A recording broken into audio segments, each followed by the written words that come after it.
Greetings, fellow mortals. Okay, no shilling for my books, no funny clips here, just a pure review. So here we go.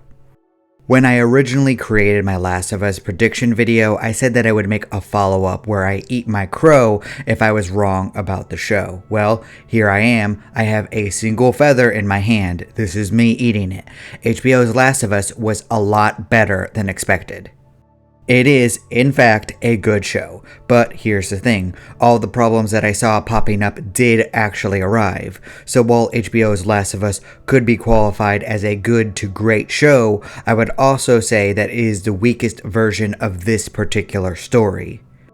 There's a reason why I qualified my last video with the show was doomed to suck compared to the game.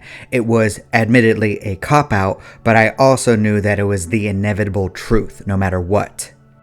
The Last of Us was a video game that created an entirely new trend in its medium. Now, a lot of people hate that trend, but it is significant.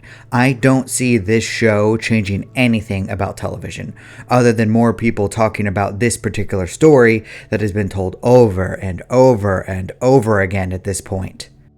Yeah, I'm not going to lie, the show lost a bit of steam for me when I realized that it was the exact same tale in every single way, almost shot by shot. Joel and Ellie's story is exactly the same, virtually nothing about it was changed, and hey, if it's not broke, don't fix it.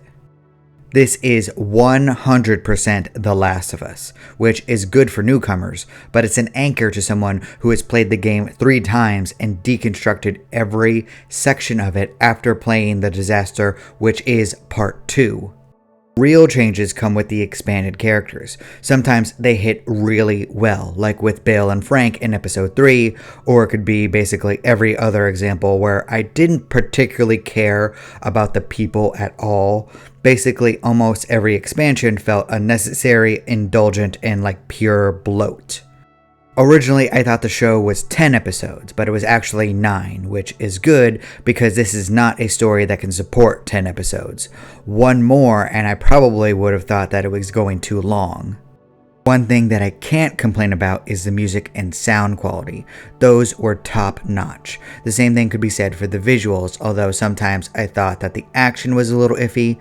I liked the performances as well. My problem is that I was constantly comparing the actors to the game characters, which isn't exactly fair when those characters have been ingrained in me for so long, but that's the ultimate problem with this show. It feels inferior in every single way to the original.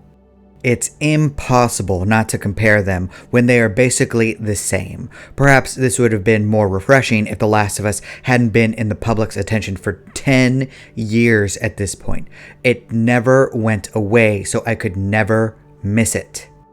So it's hard to honestly review this series other than to say that it is The Last of Us if The Last of Us was a TV show instead of a video game, in the best way possible though. Like I said earlier, I do love the original story and I want it to be experienced by the widest range of people possible. So, do I think that The Last of Us show is good? Yes, it is. The showrunners were true to the story. People that are hardcore fans of the game will be pleased. The quality storytelling is still there. Newcomers will be pleased as well. I can see them being completely engrossed the whole way through the story. This is hard because I don't know anyone personally who watched the show and never played the game, but they are out there, so I have to look at possible suggestions through that lens. Which version would I recommend? If a person likes playing video games at all, I would say to pick up the game. If they want the best version of the story and don't care about the cutscene formula, I would say watch a Let's Play or a combination of the cutscenes on YouTube. If someone has no interest in video games whatsoever, then the show is good for them. It's extremely digestible and knows how to keep you invested episode to episode. In a way, this reminds me of the Persona 4 anime. If you can't or won't play the game in any way, then the anime is adequate for you to get the story, the experience, the characters, and the themes. But it's not the ideal experience, and that's what The Last of Us show will forever be, at least until Season 2 comes out. Now that will be fun. I can already see them planting the seeds. As I expected, they made Joel to be a bit more of a monster this time, even though I think that he's in the right because that's not how you make a vaccine, people, but whatever. They didn't go as far as I expected them to, where they spit on his grave. No, that comes later, and we know it's coming. It's hard not to think about part 2 while watching the final episode.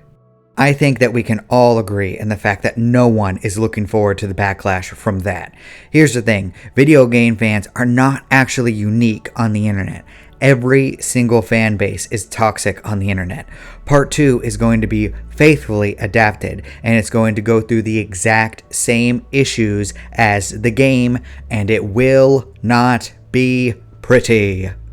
And as much as I dislike the sequel, it's going to be sad to see whoever plays Abby get the worst threats possible thrown on them on Twitter and Instagram and whatever. I really hope someone warns her about the backlash that she's going to get from everyone. It's going to be time to go private or turn off social media for a while because people who hate the character are going to harass the actress.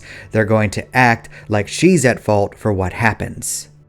And people who love the character are going to hate her as well because there is no physical way for whoever plays Abby to be that muscular and broad without steroids and hours of intense lifting all day.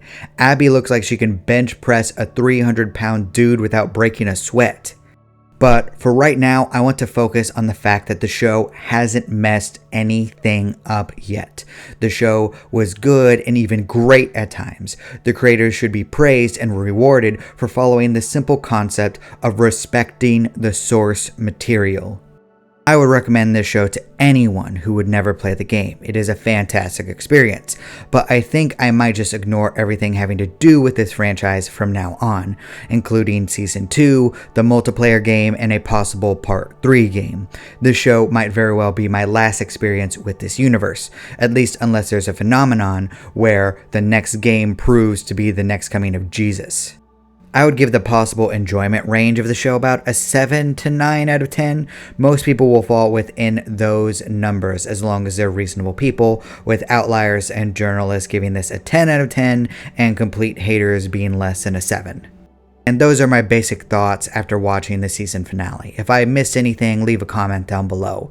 Thank you so much for watching. I appreciate you. Do not despair.